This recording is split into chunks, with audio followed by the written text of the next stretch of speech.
Chapter 30. 3 months had passed. Spring had a tentative hold on Manhattan, trying valiantly to push out a few weak green buds along the spindly branches of the rare tree that still tried to grow in the inner city. In the full grip of summer, only the park areas, Central Park in particular, under careful supervision and who knew what kind of chemical experimentation by medtech, could be said to be lush. Right now, however, those trees and the grass were engaged in the yearly struggle to renew as much as any of their more unfortunate inner city brethren.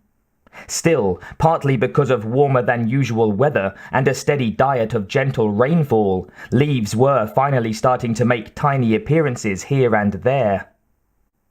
At Presley Hall, the Helltones were back in all their original, mutated glory, grinding out their most popular tunes amid a music system re-engineered to be capable of sounds never before exploited in the music industry.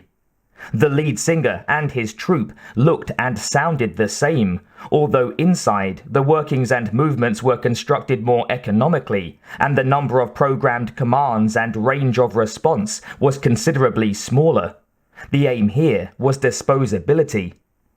There was a first performance with predictable songs and physical gyrations that defied visual explanation, even for mutadroids, all of which most of the people in the audience had seen 100 times on videos or during prior performances. The second show had always been the best in the past, because that was when the people in the front rows could shout out requests for an encore, and the droids would process the requests and randomly select a set of 3 or 4 songs to perform.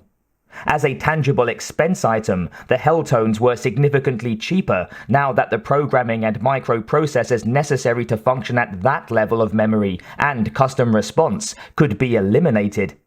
After all, none of the group would ever make it to the encore portion of the performance again.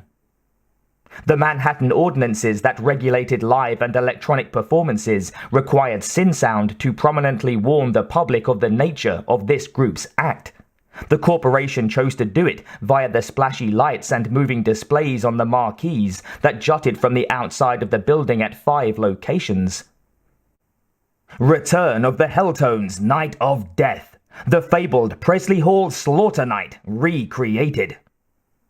Inside, every detail had been painstakingly recreated from the footage in the security cameras, starting with the alarmingly life-size android recreations of the alien that leaped onto the stage from an unseen perch above the platform.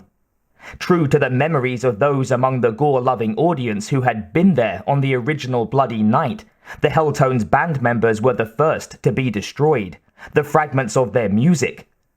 My knife of love, my knife of love, my knife of love, rolling from the speakers as the immense vidscreen showed the carnage in close, panoramic shots that had been impossible on the original night. Its destruction on stage achieved, the oversized android alien moved into the crowd, systematically butchering some 20-odd selected fans and jelly junkies in the first 10 rows. Androids all, as it followed its meticulously programmed instructions. Not a drop of human blood was spilled, not a single living soul was endangered, and the viewers and listeners, including those who now considered themselves fortunate to have been there for the genuine thing, adored it. There had been a few lawsuits, but they were trivial against the deep pockets of the company that controlled the world's music. They were settled quickly and out of court, although SynSound wouldn't have cared otherwise. Court battles gave the lawyers in their legal department busy work and provided wonderful media exposure, especially if things got heated. The marketing division had used its creativity to turn the massacre into the biggest moneymaker the company had ever stumbled across, and the best part of it was that no live actor had to be paid an advance or royalties. Ever. Now SynSound already had scriptwriters and composers laboring over fresh ideas, combining concerts and what they now called the mutadroid audience participants in their acts. Performing androids. An entire new department had been created to house several dozen eager artists and mechanical architects. Now they were enthusiastically designing formerly undreamed of alien monsters to be included in future acts. As always, the concert's ultimate moment was when the grenade split the alien android's carapace and the creature exploded.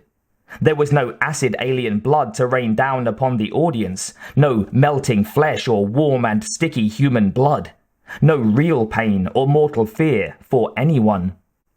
Only the sound, so lovingly engineered and coveted, but never heard by Damon Eddington, captured 3 months ago with faithful accuracy by SynSound's patented recording microphones, despite the wails of the injured and dying.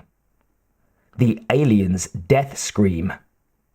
Soaring with dark and invisible wings above the heads of the concert hall's roaring multitude, until the mob's own screams of delight swallowed it up.